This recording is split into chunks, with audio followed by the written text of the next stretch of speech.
Coba deh bayangin, ada satu tempat di alam semesta yang saking kuatnya nggak ada apapun yang bisa lolos darinya. Hari ini kita bakal menyelami misteri kosmik lubang hitam. Anggap aja ini perjalanan kita ke tepi ruang dan waktu. Yuk kita mulai.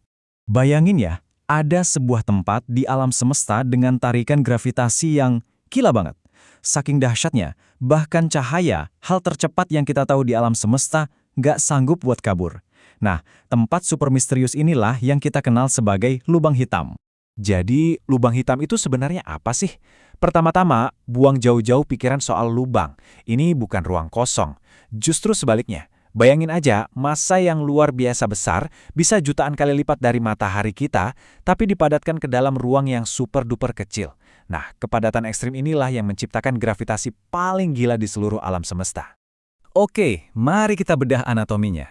Ada dua bagian penting di sini. Pertama, singularitas. Ini intinya, pusatnya, titik di mana kepadatannya tak terhingga, dan semua hukum fisika yang kita pelajari di sekolah ya, ambyar. Terus, di sekelilingnya ada yang namanya cakrawala peristiwa atau event horizon. Ini bukan tembok beneran, tapi lebih kayak batas gaib. Anggap aja ini garis finish tanpa jalan pulang. Sekali kamu lewatin, ya udah, gravitasinya bakal menang mutlak. Pertanyaan berikutnya, monster-monster kosmik ini datangnya dari mana sih? Nah, sekarang kita bakal lihat gimana proses kelahiran mereka. Proses kelahirannya tuh salah satu pertunjukan paling dramatis di alam semesta. Semuanya berawal dari bintang raksasa yang ukurannya jauh lebih besar dari matahari kita. Setelah jutaan tahun bersinar, bahan bakarnya habis. Tanpa ada energi yang mendorong keluar, gravitasi akhirnya menang telak. Bintang itu langsung runtuh ke dalam dirinya sendiri dengan kekuatan yang gak terbayangkan, memadatkan intinya sampai jadi singularitas. Dan dari kematian bintang yang super spektakuler inilah sebuah lubang hitam lahir. Dulu, keberadaan lubang hitam itu cuma dianggap ide gila di atas kertas loh. Sekarang, yuk kita lihat perjalanan yang luar biasa. Dari yang tadinya cuma konsep di teori, sampai akhirnya kita punya bukti fotonya. Perjalanan ini butuh waktu lebih dari 100 tahun loh. Dimulai tahun 1915 dari teorinya Einstein, yang bahkan Einstein sendiri sempat ragu.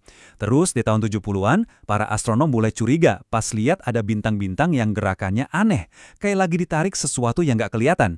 Lanjut ke 2015, kita akhirnya bisa mendengar suara tabrakan dua lubang hitam lewat gelombang gravitasi. Dan puncaknya, di tahun 2019, kita akhirnya bisa melihatnya. Foto pertama dari bayangan lubang hitam. Ini pencapaian yang gila banget buat umat manusia.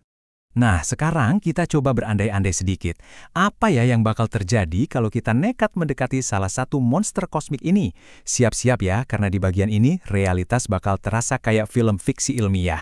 Hal pertama yang bakal kamu rasain itu waktu jadi melar. Namanya dilatasi waktu. Jadi di dekat lubang hitam, gravitasi yang super kuat itu bakal membengkokkan ruang dan waktu. Artinya, kalau buat kamu 1 jam berlalu pas lagi di dekat sana, buat teman kamu yang nungguin di bumi, itu bisa jadi udah bertahun-tahun lamanya. Kebayang kan? Kalau waktu yang melar belum cukup aneh, siap-siap buat nasib yang lebih absurd, spagetifikasi. Jadi, tarikan gravitasi di bagian kaki kamu bakal jauh lebih kuat daripada di kepala. Nah, perbedaan kekuatan ini bakal menarik tubuhmu atom demi atom sampai kamu jadi kayak salai benang panjang. Betul, kayak spaghetti. Ini gambaran paling nyata betapa gilanya kekuatan gravitasi. Oke. Setelah ngebayangin skenario yang agak horor tadi, mari kita lanjut ke bagian terakhir dari perjalanan kita. Kita bakal bongkar beberapa mitos umum dan menjelajahi misteri terbesar yang sampai sekarang masih menyelimuti lubang hitam. Yuk, kita luruskan dulu mitos paling besar. Lubang hitam itu bukan kayak vacuum cleaner kosmik ya. Mereka nggak keliling-keliling alam semesta buat nyaplok semua yang ada di dekatnya. Kenyataannya mereka itu jauh lebih pasif. Nah, ini contoh yang pas banget. Seandainya nih, matahari kita tiba-tiba diganti sama lubang hitam yang masanya sama persis, orbit bumi nggak akan berubah sama sekali. Kita bakal tetap muter di jalur yang sama, cuma ya jadi gelap dan dingin. Jadi intinya, mereka itu cuma bahaya kalau kita nekat mendekat dan melewati batasnya. Dan ini dia fakta yang mungkin bakal mengubah cara pandang kamu selamanya. Ternyata, lubang hitam itu bukan cuma perusak, tapi mereka juga arsitek kosmik. Lubang hitam supermasif yang ada di pusat galaksi kita Bima Sakti itu fungsinya kayak jangkar gravitasi. Dia ngatur laju kelahiran bintang, dan pada dasarnya ngejaga galaksi kita ini tetap utuh. Tanpa mereka, mungkin kita nggak akan ada di sini. Tentu saja, masih banyak banget yang kita belum tahu. Apa sih yang sebenarnya terjadi di dalam singularitas itu? Terus, semua materi dan informasi yang kesedot itu perginya kemana? Apa benar mereka itu bisa jadi jalan pintas ke alam semesta lain? Dan apakah mereka abadi? Atau jangan-jangan mereka bakal pelan-pelan menguap selama miliaran tahun seperti yang diprediksi Stephen Hawking? Nah, ini semua misteri besar yang masih bikin para ilmuwan pusing. Jadi kita kembali ke pertanyaan ini. Lubang hitam adalah akhir dari sebuah bintang. Tapi di sisi lain, mereka juga penjaga keseimbangan galaksi. Mereka adalah titik akhir dari materi, tapi juga sumber misteri terbesar kita. Jadi, apakah mereka ini sebuah akhir atau justru sebuah awal yang baru? Mungkin jawaban dari pertanyaan itu bakal mengubah semua yang kita tahu tentang alam semesta.